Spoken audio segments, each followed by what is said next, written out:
Posted October 11, 2018, 18 hours, 50 minutes and 47 seconds. The AFL has promised a fast and free-flowing game with their much-publicised rule and interpretation changes announced for the 2019 season. Key points. David Parkin believes the changes will showcase some of the unique aspects of Australian rules. Parkin feels the 6-6-6 rule will help reduce congestion. He believes the rule concerning runners will improve on-field leadership from players. Not all of the 9 changes announced on Thursday have gone down well with the AFL faithful, but David Parkin is one observer who supports the league's effort to improve the attractiveness of its product.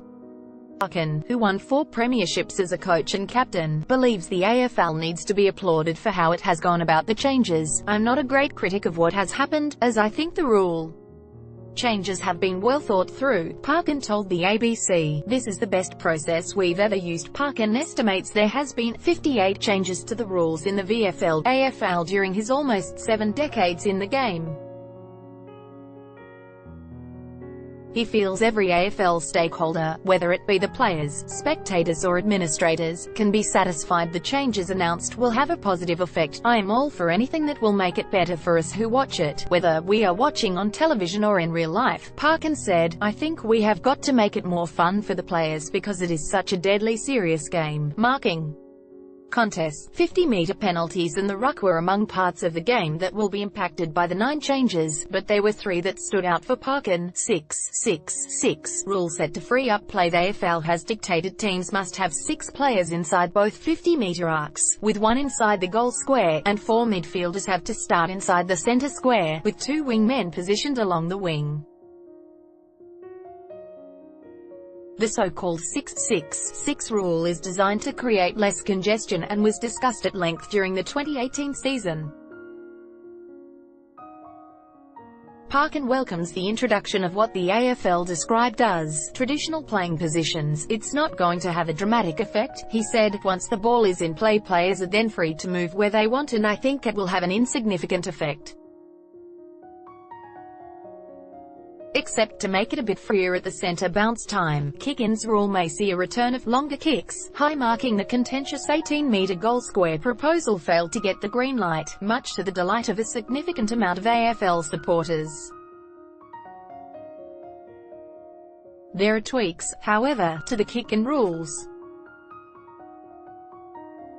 A player will no longer need to kick to himself to play from the goal square, while after a behind has been scored the man on the mark will be brought out to 10 metres from the top of the goal square. Parkin was interested by the fact the AFL resisted the move to increase the size of the square, and he is hopeful the changes will see the game return to some of its unique features. "They've given the fellow with the ball more opportunity to run freer. He doesn't have to touch it on his booth," he said. "We might get what I'm hoping will be many more longer kicks to gain the ground toward their forward line, which may have as a side effect more high-marking runners. They're a waste of time." Team runners and water carriers came under scrutiny with the rule and interpretation changes.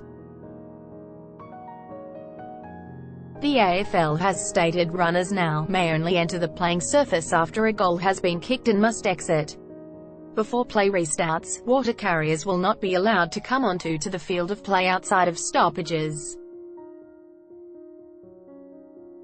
Parkin is a massive supporter of the changes to when a runner is allowed onto the field, having considered the roll-up until this point to be a blight on the game. "If you've got good on-field leadership, you don't need a runner because the players are directing that," he said. "It will force clubs and coaches to make sure they develop thinking players on the field who can do what is required by that team. I think the runner's a waste of time." The AFL community will continue to digest the changes in the build-up to next season, and as it does so, Parkin has spared a thought for its most maligned members, the umpires. "We've got to make it easier to umpire because it is the most difficult game in the world to umpire," he said. Topics: Australian Football League, Sport, Australia.